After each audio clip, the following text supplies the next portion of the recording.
Estamos en el radar. Óscar Collazos es un periodista y columnista que desde Cartagena aborda la realidad escribiendo columnas para periódicos y revistas como El Tiempo, Cromos y Soho. Está metido en proyectos académicos y de investigación y se define como miembro de la izquierda intelectual colombiana. Pues Antonio Morales lo visitó en Cartagena y en una escala de su paseo por las murallas decidieron hacer una tertulia particular, muy amena y crítica sobre la situación actual del país.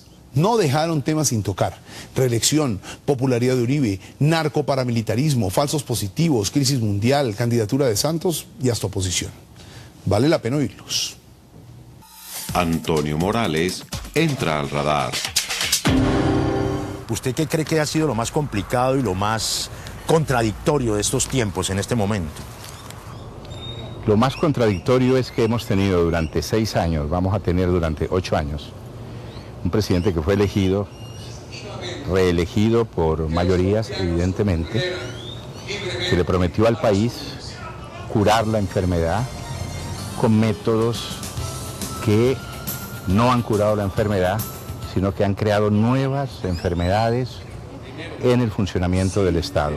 ¿Usted atribuye esto a un proceso de identidad real de la población colombiana con el presidente, o que el presidente se parece éticamente a esa mayoría nacional?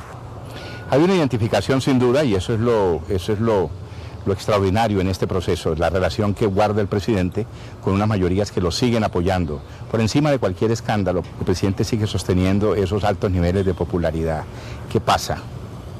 Es decir, este es un país que viene de una larga enfermedad, que viene de largos resentimientos. Este es un país que quiso en determinado momento deshacerse para siempre de la guerrilla, del paramilitarismo. Creyó que lo podía conseguir con este presidente y no acepta el haberse equivocado. Propongo un juego, Óscar. Sí. Le digo hechos que son temas y usted los comenta. Grandes carteles capturan a grandes capos, surgen neotraquetos, el negocio sigue.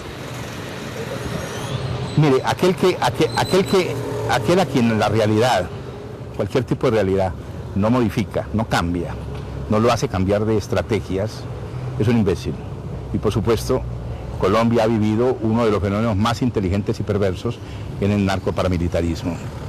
Y el narcoparamilitarismo se dio cuenta precisamente de que uno de los métodos para sobrevivir era desmontar la estructura anterior de una organización con grandes capos visibles y atomizar en pequeños fragmentos esa organización. Sin embargo, hoy de sociedad limitada a sociedad anónima.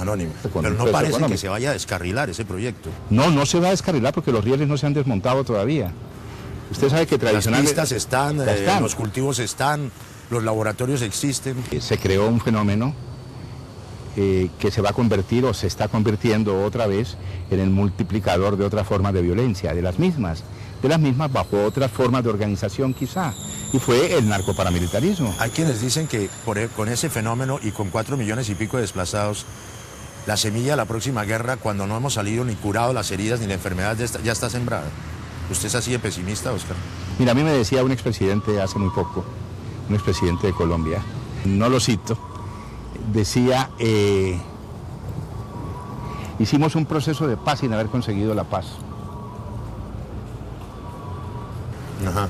Se le presentó al país un proceso de paz sin haber creado las condiciones por el para gesto esa que paz. usted hizo cuando citó a expresidente, me da la impresión de que es Belisario. Prefiero no decir quién es. Otro tema así rápidamente, Óscar, falsos positivos, ¿qué tan grave fue eso? Esa es una de las consecuencias de ¿qué? De ese proyecto mal hecho, de esa paz mal pactada y sobre todo de una dimensión ética perversa, la de creer que se podía cambiar al ciudadano o la responsabilidad del ciudadano por el ciudadano recompensado. Entonces el ciudadano recompensado puede llegar a traer la mano de un guerrillero, cercenada. Entonces hay un aparato moral, ético detrás de eso. Óscar, crisis mundial, ¿cómo la ve usted? Pues Mire, cuando se usa la palabra crisis yo siempre la asocio con apogeo.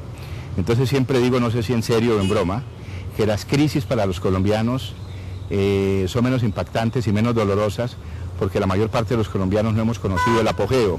Pero de hecho sí, estamos enfrentando una crisis, pero lo curioso es que esa crisis se dé un año después de unos entusiasmos extraordinarios por parte del gobierno, que le cantaba al resto de América Latina el hecho de que había tenido un crecimiento del 5, del 7%.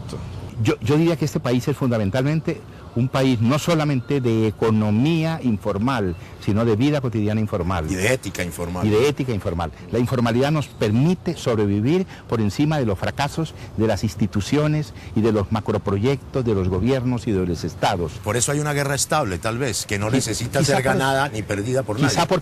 Quizá por eso no hay grandes movimientos sociales, por ejemplo. Es decir, la informalidad es un refugio que blinda, de hecho, blinda al Estado de grandes conflictos sociales. Grandes conflictos sociales organizados, digamos. Juan Manuel Santos y Uribe, en perspectivas 2010. Lo que pasa es que mientras Uribe esté en el escenario, y ahí está lo perverso, que da la impresión de que en cualquier momento se puede salir, pero no se sale. Juan Manuel estará en el foso, soplándole el libreto al que está en el escenario. Carlos Duque decía aquí en el radar que él veía una segunda vuelta que a mí nos pareció un poco exagerada, justamente Juan Manuel Santos y Uribe. Da para tanto el uribismo como para que lleguen dos de ellos peleándose como perros y gatos hasta el final, en el 2010. Bueno, el pronóstico de Carlos Duque pues es interesado. A él no le interesa que Uribe salga del escenario. Es un gran creativo. Como perros y gatos, yo creo que las alternativas no estarían midiéndose en el escenario de Uribe. Yeah. Yo no creo que... ¿Y en el recambio con el Partido Conservador, con Uribito o con Noemí? Sí, yo me niego a tomar... Yo me niego por principio, incluso por estética, a tomar en serio a este personaje que le dicen Uribito, ¿no? Es decir, yo me niego a tomar en serio a una persona a quien unánimemente se le presenta como el clon diminutivo de alguien. La reelección del uribismo, así no sea Uribe, va a ser un proceso quizás tan contundente y tan nocivo o tan benéfico, según se vea, como el Frente Nacional. Estamos frente a un segundo Frente Nacional, pero en torno a una sola persona.